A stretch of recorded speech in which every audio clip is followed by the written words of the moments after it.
your mind has to seek discomfort. It has to seek these difficult tasks. You have to enjoy it. And you have to figure out a way to make your mind enjoy those things. Some people it comes easy and some people it doesn't. Some people it takes a long time. Discipline equals freedom. And it's true because he's able to force himself to do that every single time. There's no excuses. There's no breaks. There's no days off. It doesn't happen. So because of that, you're not scared. You know that you can keep doing it. You know that you can continue to perform. There's a lot of people that are scared of their ability to do something that's difficult. They're scared of whether or not you see someone who's doing something that's really tough to do and you go, man, I don't know if I could do that. I don't know if I could force myself to be disciplined. I don't know if I could force myself to take that kind of action. Well, if you do force yourself to take that kind of action, you don't have that question anymore. Guess what the main ingredient in victory in your life is? Discipline? Yeah. All day.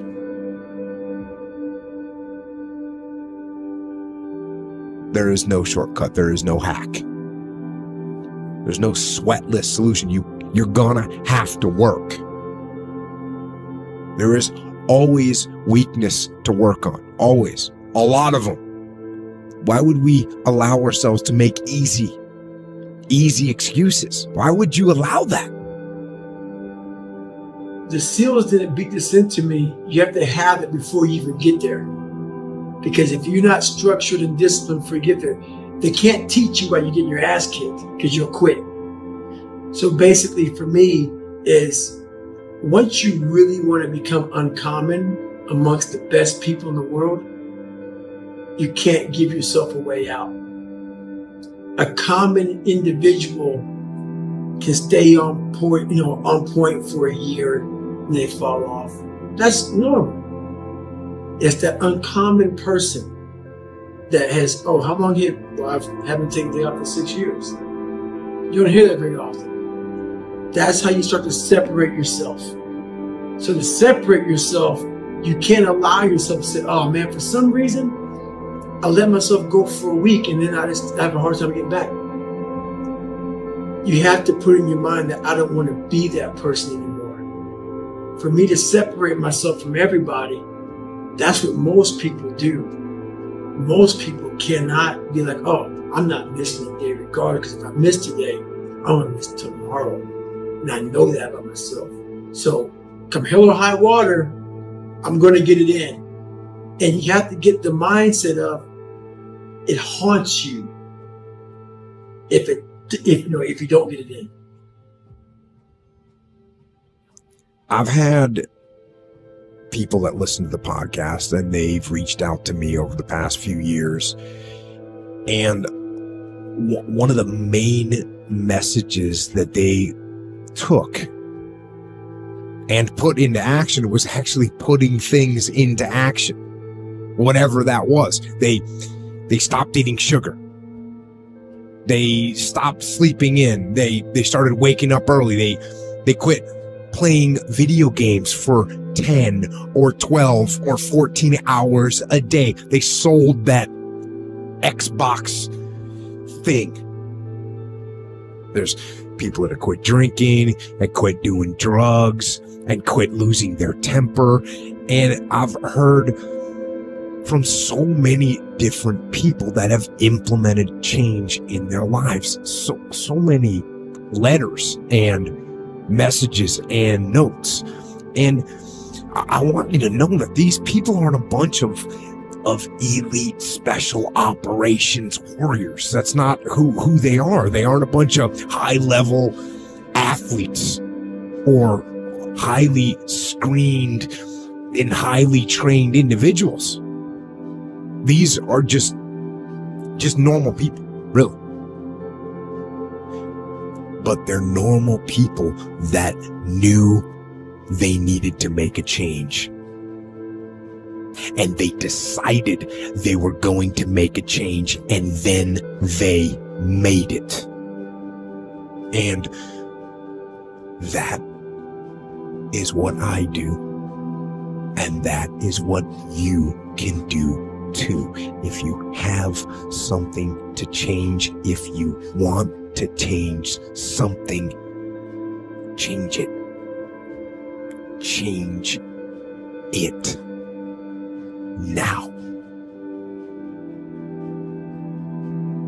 When the actual time that you need to go on the warpath and you need to go harder on the warpath is when things are going wrong. That's when you need to dig deeper.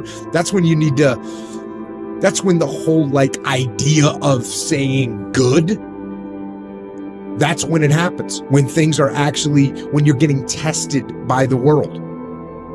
That's when you want to do it. So when you get tested by the world, that's when you get the opportunity to show the world what you're made of. That's when you get to say, bring it on. Bring it on. Oh, things are going wrong. Bring it on. I actually look forward to that because this is when I get to exercise my discipline. This is when I get to show the discipline. I get to put the discipline to work. It's the moment I have been waiting for.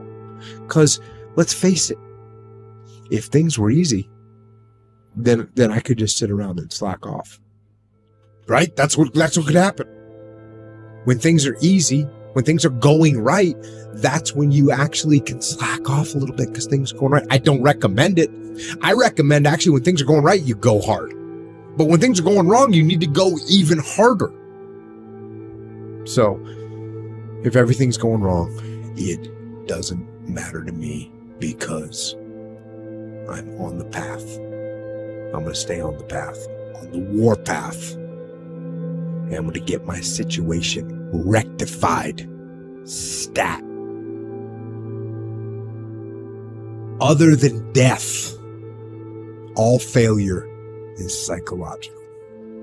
Other than death, all failure is psychological. Think about that.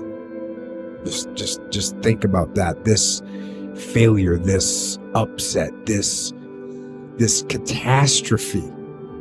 If you aren't dead, then it's just psychological. It's in your head. Now, this does not mean that you won't lose some battles, because you will. We all will. But it does mean that as long as you don't surrender, as long as you don't give up, as long as you don't quit, then you haven't failed. It just means you've made a temporary tactical retreat. It means you've made a brief withdrawal so that you can regroup and reattack. So, as far as I'm concerned, if you get beat, unless you're dead, you are not defeated. And you have not failed. What you've done is you've learned. You've gained experience. And you're still alive. And you have memories to make. So get up and go get after it. I talk to myself in a very honest way. A lot of things I'm not great at. And if you don't have that in you, you got to tell yourself that. So for me, like when I tell people I know I'm uncommon, it's because I know that there's not many people in the world doing what I'm doing. Not because I'm blowing smoke up my ass. It's because I set out to do this. I set out to be uncommon. You have to set out to be a business person. You have to set out to be an entrepreneur. And you can't be like, you know what? I'm going to be an entrepreneur. No. Has to be something that you're thinking about all the time.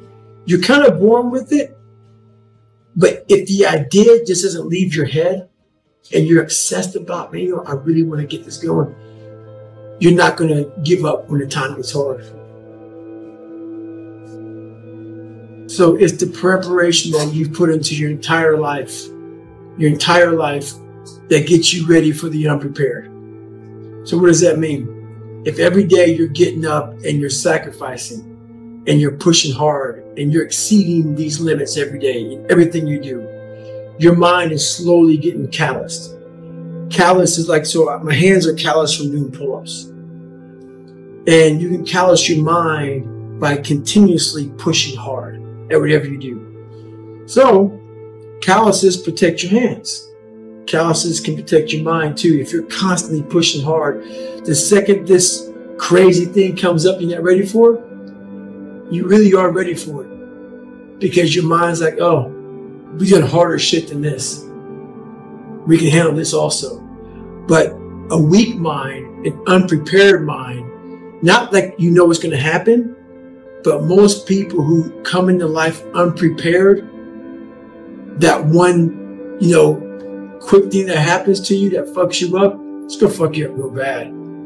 Because you're not even ready for life. You've never grinded, you've never sacrificed. So how the fuck are you ready for this? So you're preparing your mind every day for those incidents that you're not aware of. Life throws something at you different every day, unless you just don't live life. You just live day to day about, let's pay this bill, let's do this, let's do that. If you're taking chances and taking risk, which is what life's all about, that's how you really make it in the world. Well, my main purpose when I was growing up, I thought it was just to be some big loser. I thought I was put here just to fail. And that was my mindset. Until I realized that my life, my childhood, all the things I had to endure, that they were the ultimate training ground for my true purpose in life. My true purpose in life is to be a teacher. I believe that we're all teachers. We just don't know it. We walk around thinking we have nothing to say. We have nothing to teach. We're no one. And life is constantly educating us. And we sit back and don't realize that this is nothing but a big lesson. I realized it. I took it on board. And I believe, basically, I'm a teacher. And my job is to continuously gain knowledge from my own personal experiences and from my own life. The single trait of greatness is realizing that you're only utilizing a fraction of your brain, a fraction of your mental power. You're using only a fraction of it because your mind is guiding you into the great world of comfort. The mind has a lot of information. Your brain has a lot of information it has to process and decipher and go through and shit like that. So you don't have to decipher comfort. You don't have to do all that shit. Comfortable is just very easy. So the brain loves it. It's like, okay, we have to know math and English and different phone numbers and codes and shit. Let's just stay comfortable. I have too much to know. So it guides you away from comfort. Once you start to take ownership of your own personal mind and your mind doesn't own you, and you start to go into this world of of being uncomfortable and living there for a long period of time, you are forcing your mind to go from a very closed mind to an open mind. Because now I have to find a way to get through this. And you start to have to open doors. So basically that's where it's at. We lie to ourselves. We don't tell ourselves the way things really are. And when we do that, then we can't fix our problems. If we can't fix our problems, we're not going to improve. So we have to be truthful to ourselves. I have to be truthful to myself. You have to be truthful to yourself. You have to stop rationalizing, stop making excuses, stop telling yourself little watered down assessments of where you're really at. Tell yourself the truth so that you can get where you want to go. You can be who you want to be. You can be who you should be. Who you should be when you do what you know you should do, when you pay attention to the little things, when you implement discipline, true and unflinching and unmitigated discipline in your life, when you stop trying to find a sweatless solution, when you look for weaknesses to work on, when you allow no easy excuses. And all that starts when you stop lying to yourself. when you stop lying to yourself, that's when you can become who you know you should be. When you tell yourself the truth about where you are, so you can make sure you are in the right place. And if you're not in the right place, then you can get yourself on the path to get there. The path of discipline, the path of hard work, and the path of truth. Most people, their associations are to avoid anything that's uncomfortable. But it's so illogical, because when you look at comfort, a lot of those are connected to discomfort. Like, discomfort is your friend. It really is. Like, discomfort, not being happy and content with certain situations in life or certain feelings in life, they're massive motivators, and they're amazing at facilitating change. Well, when I was 21 and I was first starting to do comedy, that's when I was really devouring as much of it as possible, because I was trying to figure out like how to not be so lazy, how to be motivated, how to get done, and how to like find the correct path and think about things correctly. But really what it's all about is just getting it together and moving. Just go do something. Just doing it makes you do more. Like, do more hard makes you do more hard. It's what makes you have that confidence that you know how to push through, and the mentality that I'm the type of dude who gets done. Like, I'm not gonna waste my day just sitting around a hotel room. No, I'm gonna go to work. Well, I think the one thing that discipline definitely does help you with, it helps you get things done.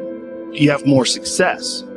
Get there and start working. Like, you're not gonna feel perfect every day. And so the benefit of discipline in my eyes has always been that through discipline, I get things done. I always say that I'm like the most lazy, disciplined person I know, because I don't want to do it, but I always do, you know, and that you have to sit down, you have to overcome resistance, and that the pro goes to work. And it doesn't matter if you're sick, it doesn't matter if you have kids, it doesn't matter what, you're a pro and you go to work. Just, it puts it in your head that this is what I do. And you have pride in that. You know, and you're doing the work. Yeah. And out of that work, gems blossom. Yeah. Little things, but you might have a day where you just write nothing but dog. So what? Show up again tomorrow. And tomorrow out of that dog, flower will emerge. You never know. And that's the only way to really develop your potential 100% in anything. One of the worst decisions a man can make is to be comfortable. I don't think you should try to be comfortable. I think what you should try to do is try to earn comfort. And if you can get a day off where you've worked hard and you've accomplished goals, that day off will be so sweet. Through difficult tasks, you learn an incredible amount about yourself. And through the fire of competition, you get to understand motivation. You get to understand the resistance that you have inside your mind to doing hard work. You get to understand the rewards of discipline. Like, you don't truly appreciate relaxation unless you've worked hard. Understanding that you can achieve those goals, it's going to be difficult. You're going to push through the difficulty, and then you're going to understand what difficulty truly is. How much of it is just mental? How much of it is just in your mind? This adversity to difficult task or to struggle, you know. And a lot of people have that. They're scared of complications. They're scared of failure. Failure is a big one that people are afraid of, but failure is one of the most important things you could ever have. I think failure teaches you things that you don't learn from success. I think failure gives you an opportunity for self-examination. It also gives you a feeling that is very uncomfortable. And that very uncomfortable feeling helps you grow. And don't look at these failures as like proof that you suck. Look at them as opportunities for growth. Look at them as opportunities to be motivated to do better. I think you're supposed to seek lessons, and you're supposed to seek difficult tasks and accomplishments. And through those things and through doing things that are hard to do, what I tell people is the best advice that I've ever heard, the best advice I ever came up with, is that live your life like you're the hero in your movie. Pretend you are, right now, you're in the part of the movie that starts and it shows you as a fucking loser. And just decide not to be a loser anymore. Live your life like there's a documentary crew following you around and you are analyzing your own behavior. Do what you would want to do so that your kids one day would look back at it and see that documentary and look on it with pride. Like, wow, he really did what he had to do. I love a success story. And the way to do that, you got to write it down.